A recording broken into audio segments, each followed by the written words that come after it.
Hello and welcome to Washington Unplugged. I'm John Dickerson. I'm here at Union Station where earlier today I talked to former Majority Leader Bob Dole and former Majority Leader Tom Daschle, a Republican and a Democrat who've joined together to push a bipartisan health care reform package. Okay. Senator Daschle, I want to start with you. You are friends with the president. Let's say you went in, met with him, and said, Mr. President, I know you're looking at a lot of plans, but here's what makes our plan better. Well, I don't know that this is necessarily a better plan. What it is, it's a way to find common ground. Our whole purpose was to see how Republicans and Democrats might take on some of the complex issues involving health reform and see if there's a middle, see if there's a way to resolve the differences both ideologically and politically that exist. So if there's any value to what we've done, it's that we've offered some solutions that may offer ways with which to compromise on some of the tough issues that we face in health reform right now. I know one of the things you want in this package is for everybody to look at it as a whole piece. But when you're talking about the middle ground, where did you find middle ground, Senator Dole? What's the one issue where you said, well, you know, I might not have supported this, but in the interest of getting to the middle, I'll support this particular issue? I think on the mandate, that was not an easy thing for me to, let's say, give on. But when we started, we decided we weren't going to let 2 or 3 things kill our effort. And this is not a legislative package. This does not include everything that should be in a health care bill. These are recommendations by, well, 3 and Senator Mitchell for a long time, 4 of us. We don't have any votes, we don't have any power, but we've had the experience, and we're offering these recommendations. And I have mentioned to the president and of course Tom has talked to him about it, that we're working on this package, and he indicated we needed to get together and talk about it. But he knows it's not a bill. He knows it's some recommendations that we think you could build a bill around it. Right. Senator Daschle, what did you give on? If Senator Dole gave on mandates, what was for you? What was an issue that you probably wouldn't have supported if it were just by itself? Well, of course, one of the big issues for a lot of Democrats is a public plan, and we compromised on that substantially. We don't have a federal public plan in this program. What we do have are states that have a right to set one up if they want, with technical and financial assistance from the government, with a federal fallback in 5 years. But that was a fairly significant concession. At the same time, when you look at the whole package, as Senator Dole just noted, you've got to look at it in its entirety. And as I look at it in that fashion, I'm very proud of the work we were able to do. Senator Dole, when you were chairman of the Finance Committee right now is looking at a bill, legislation we're going to see maybe any day now. What would you have said if somebody came along and said, okay, here's a package, you should consider this. I know you've been working for months, but you should consider this. Wouldn't you have said, hey, I've got votes, I've got constituents, I've got to worry about being reelected? Listen, I had a bill in 1977, and some of the things in that bill are in the recommendations. It was Senator Danforth, Senator Domenici, and myself. And Tom wasn't there yet, but you know, so it hadn't this last year health care sprung up as an issue. It's been out there for 30 or 40 years, and nobody's ever gotten enough courage to tackle it. Mm-hmm. And so I commend this Congress. I just hope they can find enough on each side to make it bipartisan, not a party line piece of legislation. Would you have been receptive, though, and do you think they'll be receptive to your recommendations, the senators working on legislation? I think some. We don't expect perfection. We didn't, we didn't say, well, these former leaders did this, it must be okay. We know people will offer suggestions, amendments, or just flat out reject it. But I think overall, if you look at all of it, you're going to find a lot of merit. And our goal is to help the vulnerable Americans who do not now have health care.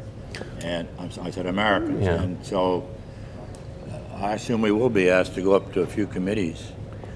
That's not lobbying, is it? Oh, well, that's up to you to figure out. As you strive for the middle and bipartisanship here, one of the ways in which bipartisanship breaks down is the language that's used. You know, there are a lot of things you suggest in this set of recommendations that Republicans would say, oh, that's government control. Comparative effectiveness, for example, is something. Are there phrases or expressions that either one of you, I'll start with you, Senator Dole, that you'd like to see out of the conversation in order to get it to the middle? That's why we didn't try to draft anything. Say this is the legislative language which makes this possible. I don't think we could have gotten that done. We didn't have the time. But you're right. The language sometimes will derail a good piece of legislation. But if you've got men and women in Congress, as I believe we have, who understand the seriousness of this issue to millions of Americans, I think they can certainly work out some money. Senator Daschle, what would you like to see out of the conversation in terms of trying to build bipartisanship and a middle? What sort of rhetoric that gets thrown around already would you like to see out of this? Well, you know, there are a lot of words that drive the emotion in this debate: rationing, socialized, single payer, all of those things. And you know, it's what we've decided to do is to try to recognize that there's a lot of good in our system, and we want to protect that. We want to, you know, what the president likes to say is, if you like what you've got, you ought to be able to keep it. Well, that's a premise, I think, upon which there could be broad agreement. And that's our goal here, is if you like what you've got, you ought to be able to keep it. But that doesn't mean we can't improve on the whole system. And that's what we're offering today, is ways with which to make this system better.